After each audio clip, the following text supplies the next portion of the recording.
Okay, so now we've got some more problems with exponents or powers. Now what a power is that if you have, let's say, 5 to the power of 4, that's the same as 5 multiplied by itself 4 times. Another word for powers, and I'll put it here in red beside it, it could be called indices as well. That's what that little number is called, the indice. So exponents or powers or indices. So it's just a little shortcut that we take in maths. So if we have a number that's multiplied by itself however many times, we can write it out a little bit easier. So if I have, let's say, 6 to the power of 2 is the same as just 6 multiplied by 6. 2 6s. Now, that's all okay. When we're doing sums, we can see them easy enough like that. But what we're interested in, let's get rid of that, is that if we have minuses to the powers. So the first example here, I'll just go over here and do it. We've got minus 3 squared.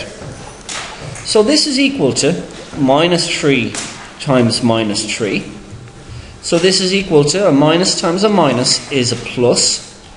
So when the signs are same and you're multiplying or dividing, you get a positive answer, plus, and then 3 by 3 is just 9.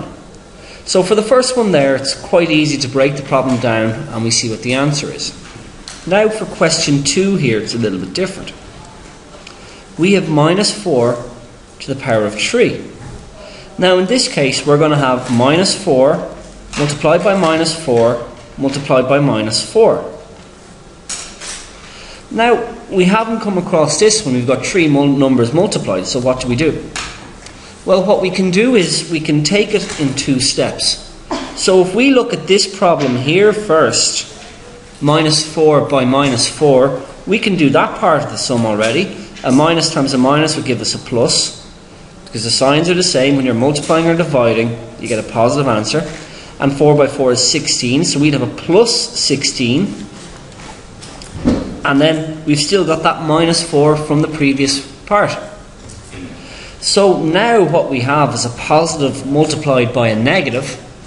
So when the signs are different and you're multiplying or dividing, you get a minus answer. So this is going to be minus, and 4 16s is 64. So minus 4 to the power of 3 is minus 64. Now, finally, we'll do a little bit more awkward. We've got minus 2 to the power of 6, which is equal to minus 2 times minus 2 times minus 2 times minus 2. That's 1, 2, 3, 4, 2 more.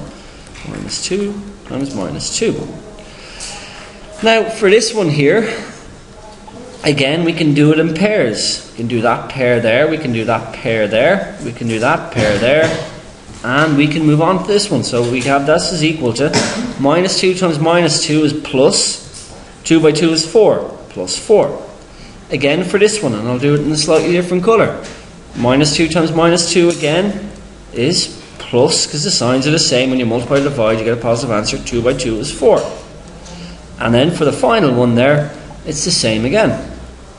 So it's minus 2 by minus 2 is plus 4. So this is 4 multiplied by 4, which is 16, multiplied by 4, which is plus 64. So that's how you multiply out indices when you've got negative numbers.